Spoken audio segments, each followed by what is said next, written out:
सुप्रसिद्ध राजज्योतिषांत्रिक श्री माधव गुरुजी यांचा खास उपक्रम चिंतन, सत्संग आणि साधना. ओम मंगलम भगवान विष्णु मंगलम गरुडध्वज मंगलम पुंडलिकाक्षाय मंगलाय तनोहरि तमेव लग्नं सचनंत देव ताराबलं चंद्रबलं च देय विद्याबलं दैवबलं च देय लक्ष्मीपते ते ध्रुवं स्मरामि. श्री सच्चिदानंद सद्गुरु साईनाथ महाराज की जय. ओम साईराम. आपणा सर्वांना शुभ दीपावली. आज धनतेरस आहे आणि आज आपण आपल्या धनाची पूजा करत आहोत. आणि धनाची पूजा करत असताना अनेक उत्तम सत्संग आपण या ठिकाणी गणपती बाप्पा आणि मुद्गल ऋषी यांच्या सानिध्यातले ऐकत आहोत. ह्याच्यामध्ये धन नक्की कुठलं, तर ज्ञान संपदेचं धन हे सर्वात श्रेष्ठ आहे आणि आपल्या सगळ्यांच्या लक्षात आहे.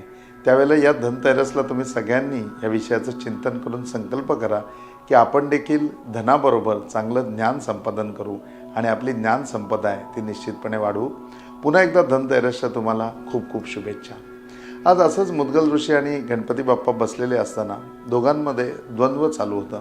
म्हणजे विचारांमध्ये चाललेलं होतं. त्या विचारांवरती प्रत्येक बाप्पा जे सांगत होता त्याच्यावरती मुद्गल ऋषी काही ना काही विचारत होते आणि बाप्पा त्याच्यामध्ये काही ना काही गोष्टी अशा सांगत होता की ज्या ऐकून मुद्गल ऋषी पूर्णपणे हातबल होत होते की खरंच ह्या सगळ्या गोष्टी, ह्या सगळ्या कला बाप्पा आपल्याला शिकवतोय आणि तो समजावून सांगतोय. तो बुद्धिदाता आहे आणि म्हणूनच हे शक्य आहे, नाही तर आपल्या बुद्धीच्या पलीकडे आहे.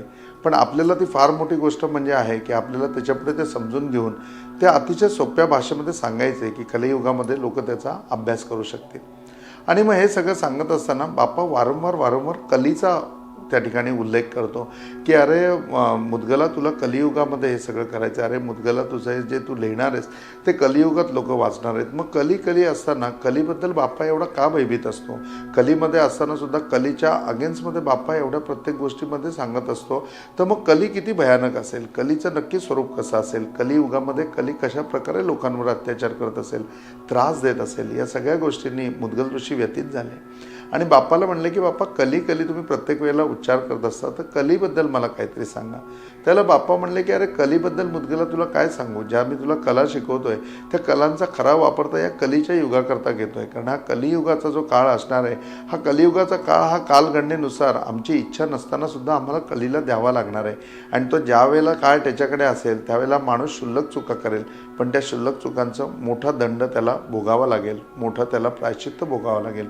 आणि त्या सगळ्यांनी आम्ही व्यतीत झालेलो असू, परंतु ते व्यतीत होत असताना आम्ही काही करू शकणार नाही.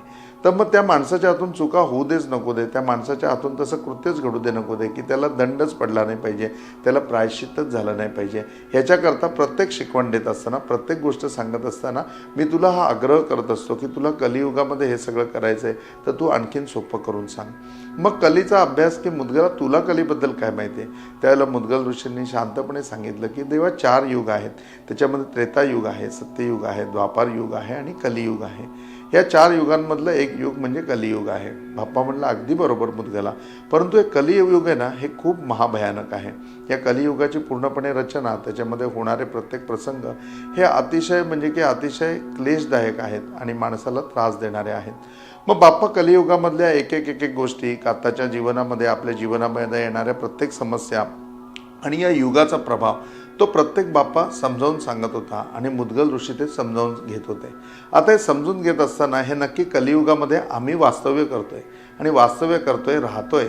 ते राहताना आम्ही आता त्याला कुठेतरी मॅच व्हायला लागलोय आणि ते सगळं सहन करत आपण स्वतःचा स्वधर्म पण जपतोय, आपण पुण्य पण करतोय आणि समाजामध्ये आपण ज्ञान पण देतोय, समाजामध्ये आपण व्यवस्थित वागतोय सुद्धा.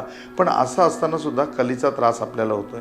मग नक्की या कलियुगाच्या त्रासातून आपण मुक्त कसं व्हायचं, या कलीपासून कसं सावध राहायचं आणि आपला उद्धार कसा करून घ्यायचा, हे बाप्पा पूर्णपणे मुद्गल ऋषींना समजावून सांगतोय. आणि ते मुद्गल ऋषींना समजावून सांगत असताना आपण अचानकपणे आज स्वर्गामध्ये जाऊया. आणि स्वर्गामध्ये तिथे नारद मुनी 2 माणसांना घेऊन आलेले आहेत. जे 2 माणसं, त्याच्यामधला एक शेतकरी आहे आणि दुसरा जो आहे तो शेठ आहे. शेठनी शेतकऱ्याला शेत विकलेलं आहे आणि ते शेठकडनं शेतकऱ्यांनी विकत घेतलेलं आहे. त्या शेतामध्ये शेतकरी काम करत असताना त्याच्यामध्ये एक सोन्याचा हंडा त्याला मिळाला आणि त्याच्यामध्ये खूप साऱ्या मोहरा मिळाल्या. त्या मोहरा तो शेटजींना सांगतोय की हे धन तुमचं आहे, तुम्ही घ्या.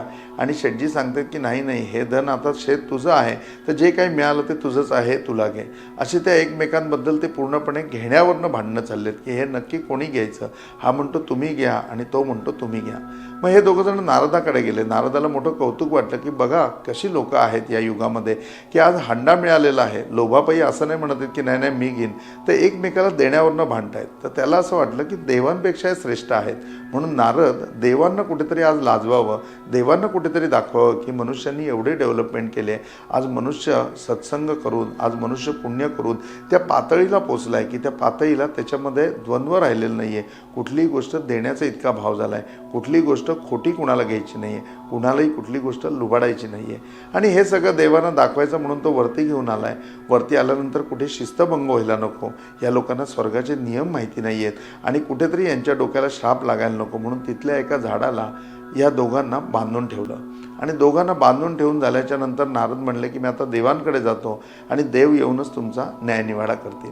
आणि त्याप्रमाणे ते इंद्रसभेमध्ये गेले. सगळे देव त्या ठिकाणी बसलेले.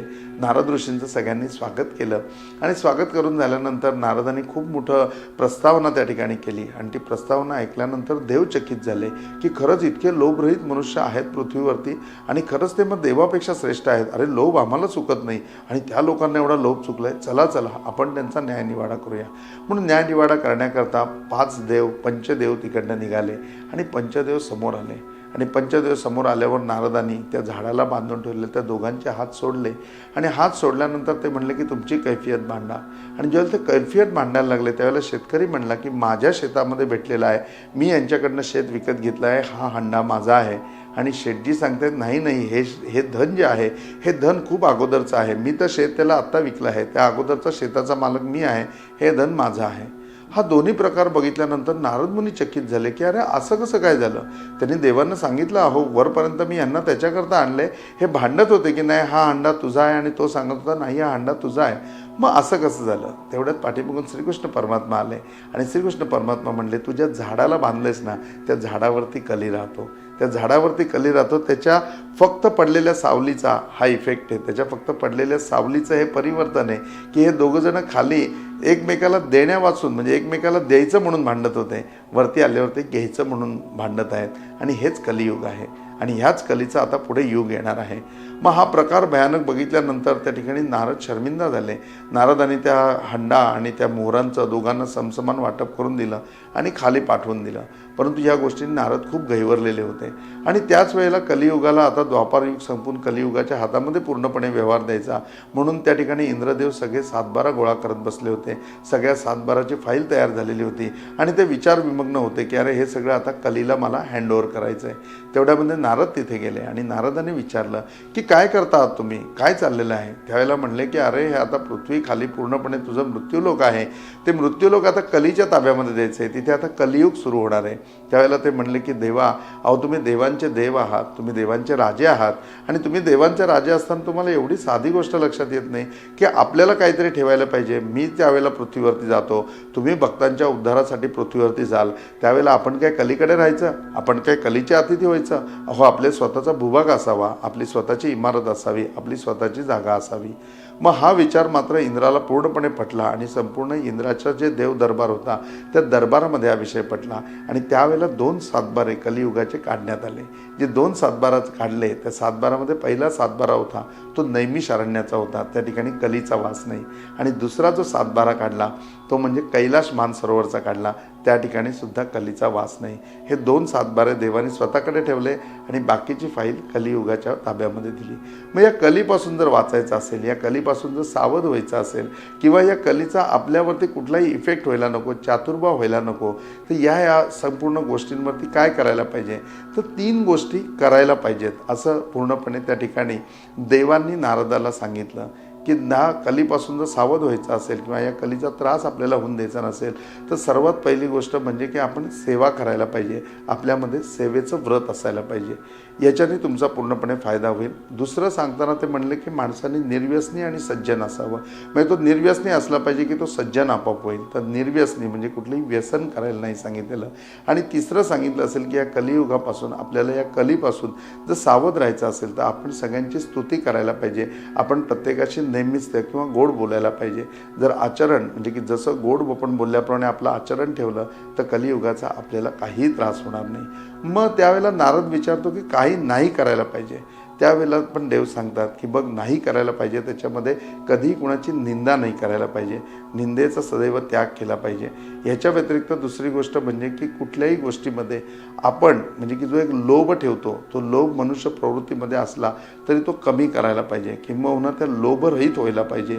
जो लोभरहित आपण झालो तर या कलियुगामध्ये निश्चितपणे आपलं संरक्षण केलं जाईल.